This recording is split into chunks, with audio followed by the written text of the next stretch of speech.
Imagine the implications of a weapon with no visible trace, a weapon that could knock out tanks, ships, and planes as fast as the speed of light. The same technology with modifications could disorient and even tranquilize military personnel, rendering them virtually helpless in the battle zone. These are the new weapons of war we will examine in this series. For the past 40 years, the world has been riveted by the threat of nuclear war, and more recently by the prospect of space defenses using lasers and other modern technologies. But while both sides at the Geneva summit will be focusing on these matters, progress is being made in even newer weapons that could render any arms agreement relatively useless. Lightning is the most dramatic form of energy to be found in nature. Scientists have succeeded in creating limited types of artificial lightning, and some think that these could be the forerunners of a new type of directed energy weapon, part of a family of weapons which operate within the radio frequency segment of the electromagnetic spectrum, and are thus referred to as radio frequency weapons. Dr. James Frazier has researched electromagnetic effects for the Air Force for over 10 years, and he, like a small but growing number of weapons experts, feels that radio frequency, or RF weapons, could be the wild card in the ongoing arms race. You could have tremendous amounts of radiative power, and what you did with that power then is a matter of engineering design and what your goal is. Robert Bass, a physicist and PhD in mathematics, is working on U.S. weapons research. He says that the Soviets seem to be ahead in a number of areas, and especially in RF weapons. We are behind the Soviet Union in directed energy weapons based on 60 gigahertz microwave beams. Dr. Bass and others feel the most likely form of Soviet RF weaponry would be high-powered microwaves, similar to a focused, ultra-high-intensity radar beam. It would literally cook humans and knock out computers and electronic surveillance and communications gear. An operational RF weapon, relatively cheap and reusable, could devastate sophisticated and expensive war machinery. The $20 million F-16 fighter, for example, is totally controlled through electronic sensors and computers. With no manual flight controls, the plane would literally fall out of the sky after being hit with a high-intensity pulse of microwave radiation. Scientists say that microwaves and other types of RF pulses operating at specific frequencies or windows can be transmitted with little or no loss of power. Machines known as gyrotrons can produce the massive pulses needed to drive these devices, and it's believed that the Soviet Union has a 3 to 5 year lead in this technology. Over the past year, CNN has repeatedly asked the Department of Defense and the Air Force about radio frequency weapons. After much resistance, DoD finally said that the subject was too sensitive to discuss. In my next report, unexplained cloud-like phenomena which may be evidence of a Soviet breakthrough in RF technology. Chuck DeCaro, CNN Special Assignments.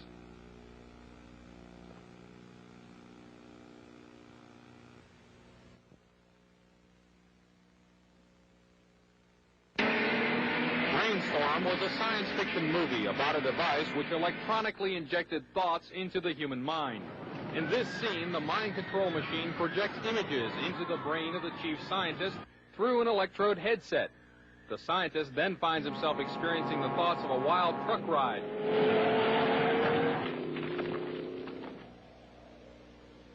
But even in this futuristic Hollywood tale, the subject still had to be connected to the machine by an electrode headset.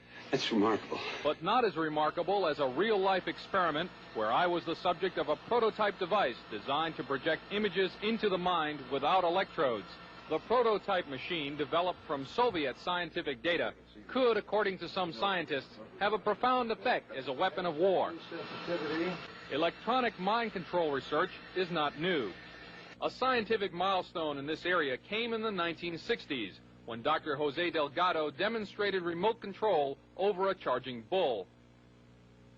By connecting a radio antenna to electrodes inserted into the bull's brain, Delgado proved that the animal's aggressive impulses could be thwarted by electronically manipulating the bull's muscle reflexes. Do you realize the fantastic possibilities if from the outside we could modify the inside? Could we give messages to the inside? But the beauty is that now we are not using electrodes. In recent years, Delgado has shown that the behavior of monkeys can be altered using low-power, pulsating magnetic fields. But in these experiments, there were no antenna implants. Any function in the brain, emotions, intellect, personality, well, could be perhaps modified by this non-invasive technology. Delgado's research has so far been limited to animals. But in the Soviet Union, a radio frequency, or RF device, has been used for over 30 years to manipulate the moods of mental patients. It's called a LIDA machine. It radiates pulses of radio frequency energy, as well as light, sound, and heat. The pulse rate is in the extremely low frequency range, between 0 and 100 pulses per second. Dr. Ross 80 is the top researcher at the Veterans Administration Hospital in Loma Linda, California. He has been investigating the effects of the LIDA machine. Now, what do the Soviets use this machine for? Well, they don't use it anymore. We should be very clear that this is a machine which is regarded by them as somewhat obsolete technologically. This scientist, who did not want his identity revealed, is employed by the U.S. government and has done secret RF weapons research. He believes that tests done with the LIDA and similar machines prove that humans are susceptible to remote alterations of mood and awareness. Certain kinds of weak electromagnetic signals work exactly like drugs. And so the promise is that anything you can do with drugs, you could do with the right electromagnetic signals. Apparently, there are specific sites involved, specific functions involved. It's a matter of matching up, just like it is with a pill or a drug, to cause and effect. You could have a cause and effect relationship between a magnetic field and a biological function. CNN enlisted the help of noted physicist Dr. Elizabeth Rauscher and electrical engineer Bill Van Bice to build and test an RF mine interference machine from data found in Soviet scientific literature. The machine itself was inexpensive and easy to construct, using parts from a consumer electronics store. It emits a weak magnetic field, pulsed at extremely low frequency. As the subject of the test, I was blindfolded, and my ears were blocked to prevent inadvertent clues as to what was happening. A magnetic probe was placed about 18 inches from my head. As the experiment began, two signal generators produced waveform patterns that were transmitted by the magnetic probe at about 1/1000th of the Earth's natural magnetic field strength. Describe anything that you see, if any. In the control room, Van Bice varied the waveforms being generated. In another room, I could see waveforms changing shape in my mind. Parabola just went by? Parabola just went by. Oh, yeah, I did. I just flipped the switch. Parabola? Uh-huh. All right. Well, let's see. Let's check this out. That's what happened. I flipped the switch. Okay. There's a spike right there. Spike. Right there. Tight spike. I dramatically changed the generator. I stepped it by 10 right here. And the intermix from the two generators was right where you said that you saw a spike. Van Bice says that when I failed to see any change, it was because he had not set the proper frequency and power levels. Later, I asked Van Bice what a weapon using this technology could do. Induce basically what would be considered hallucinations in people, direct them to do things against their so-called better judgment. How easy would it be to assemble a weapon from existing off-the-shelf parts? In 3 weeks, I could put together a weapon that would take care of a whole town. We showed the results of our test to Dr. Robert Becker, a two-time Nobel nominee for his work in the biological effects of electromagnetism. This is a very significant experiment because it carries our understanding of how vision is actually performed a step further into the mystery. He said he thought the machine caused a disturbance in the brain's interpretation of vision, and as such could be used as a weapon. That kind of a disturbance in the visual system could markedly influence the operations of a fighter pilot, a helicopter pilot, or even a simple an aberration in the visual field as making everyone seeing double, or everyone having their visual field jitter like a poorly adjusted television screen. The effect of that upon the efficiency with which an Army, an Air Force, or a Navy would operate would be catastrophic. More about RF weapons in my next report. Chuck DeCaro, CNN, Special Assignments. Described as Radio Shack parts that anybody can build, done in a laboratory.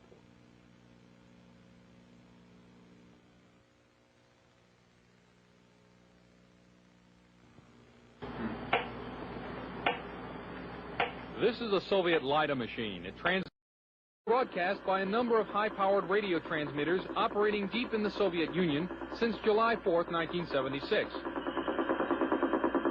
Though the official Defense Department explanation of the Woodpecker is that it is an over-the-horizon radar designed to track U.S. missile launches, some scientists suspect that the Woodpecker is designed to interfere with human brain function. As far as I'm concerned, the potential that this has for producing a direct psychoactive effect upon the total American population is there, has never been disproven. Dr. Robert Becker is a pioneer in the field of bioeffects of electromagnetism. The signal range within which the Woodpecker operates is that which has been reported by many investigators to produce a tranquilizing effect upon animals. We are just incredibly sensitive to these magnetic stimuli. Dr. Bob Beck, a PhD in nuclear engineering, has done extensive research into electromagnetic effects on humans. The signal was permeating power grids in the United States. It was being picked up by power lines, re-radiated. It was coming into the homes on the light circuits. I was surprised after coming here that the influence of electromagnetic fields was almost completely ignored here. Dr. Larissa Valenskaya was heavily involved in Soviet electromagnetic research before being allowed to emigrate to the United States. She told CNN about Soviet research in electromagnetic effects. They demonstrated theoretically and also demonstrate experimentally that low frequency, low energy electromagnetic fields also can possess biological influence, biological efficiency, because any field not only carries energy but also carries information. She stated that the research was carried out on orders from the Soviet government. Of course, the military were extremely interested in this potential of remote influence. Is the United States military working in the field of electronic mind control? Officially, the Department of Defense will not comment because the subject area is, quote, too sensitive. But CNN has learned from this government scientist, who did not want to be identified, that a Navy laboratory conducted research into the use of an RF device for counterterrorism and special operations. It's possible to entrain a certain percentage of a population, apparently, with weak magnetic fields. The study also showed that RF signals could dissolve certain types of rat brain cells at a distance, causing disorientation and nausea. According to the scientist, even though the program was successful, the government never followed up on it.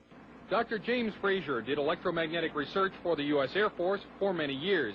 At one time, he proposed a battlefield RF weapon system. You could make an antenna that would be carryable by a helicopter, and that this could be expected to produce a wide variety of symptoms, actually, by humans who happen to be standing in the beam. According to Dr. Fraser, the Air Force never followed up.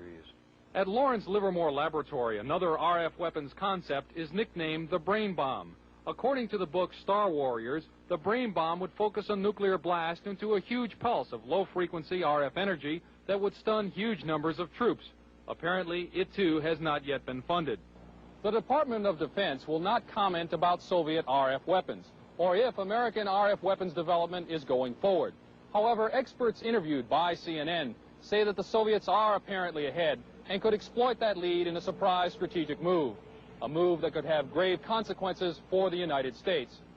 From Washington, this is Chuck DeCaro, CNN Special Assignments.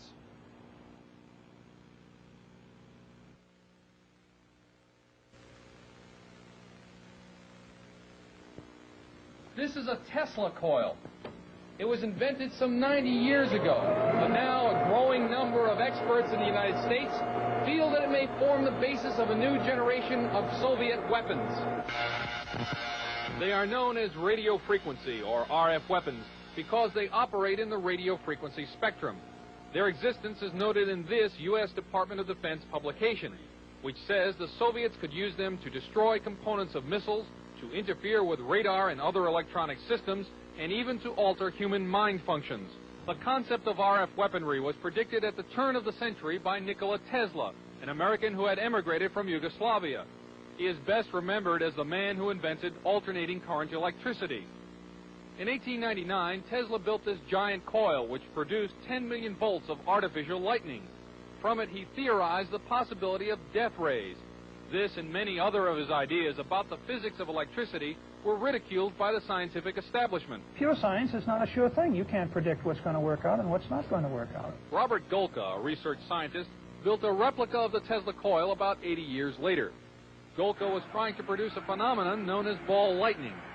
He also used the Tesla coil to conduct testing for the U.S. Air Force. What I was doing was setting in maybe 5-foot-long models of advanced fighter aircraft, and we would want to try to find out which part of the airplane was more vulnerable to lightning strikes, whether it was a wingtip or the canard where the pilot sat. These experiments could also demonstrate the effect of the electromagnetic pulse of a nuclear blast, and Golka says the effect of RF weapons as well. Golka thinks that Tesla's theory that electromagnetic power could be transmitted through the Earth and its atmosphere without wires is a key element in the Soviet Union's work on RF weapons. Tesla's novel weapons theories were generally ignored in the United States. Nikola Tesla died in 1943, and after the Second World War, all his papers and effects were shipped to his native Yugoslavia, where they were enshrined in a museum. Some say that that museum proved to be a gold mine for Soviet weapons scientists. We haven't even formally, so far as I know, to ourselves admitted that these weapons exist in the hands of the Soviet Union. Weapons analyst Tom Bearden, a retired U.S. Army lieutenant colonel, is among a small group of scientists and engineers who believe that the Soviets have perfected Tesla's ideas and are developing radio frequency weapons on a scale unimagined in this country. There have been a series of tests of these kinds of weapons, apparently, for a number of years. For example, airliners from Iran, before the fall of the Shah, saw deep within the Soviet Union very large, glowing spherical balls of light, which started out small and then expanded to very large size, which are apparently these kinds of weapons for use in an anti-ballistic missile defense role. Bearden believes that these satellite photographs are of mysterious non-nuclear explosions near an uninhabited island in the East Siberian Sea, and that they are discharges from an RF weapon that uses intersecting energy beams called scalars. In doing so, you can create, for example, either an electromagnetic explosion at a distance, or you can create an electromagnetic implosion at a distance, the extraction of energy from a distant point. This would look like a cold explosion, so to speak.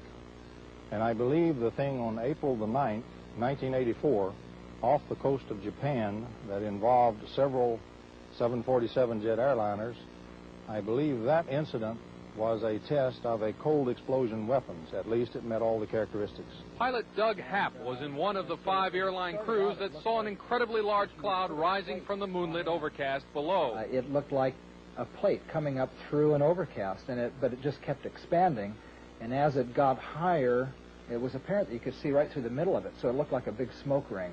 At the time that we first noticed this cloud, we weren't sure what to do, and we took no evasive action because we didn't know which way to go.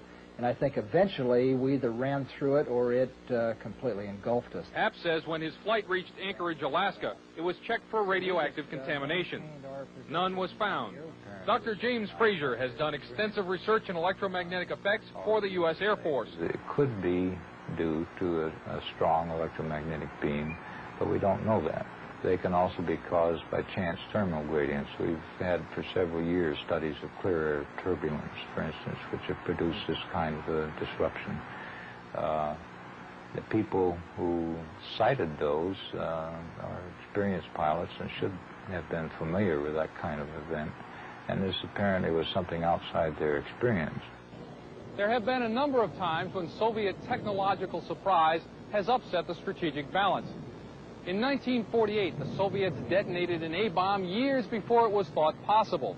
In 1957, the Soviets stunned the world by launching Sputnik 1, the world's first artificial satellite. And in 1976, the Soviets were discovered to have been embarked upon a program to build particle beam weapons, a discovery which led, 5 years later, to America's Star Wars program. In each case, the United States was able to regain the balance. But this time, with radio frequency weapons, some scientists feel that the Soviet lead may be permanent. In my next report, how radio frequency devices can be used as weapons against the human mind. Chuck DeCaro, CNN, on special assignment.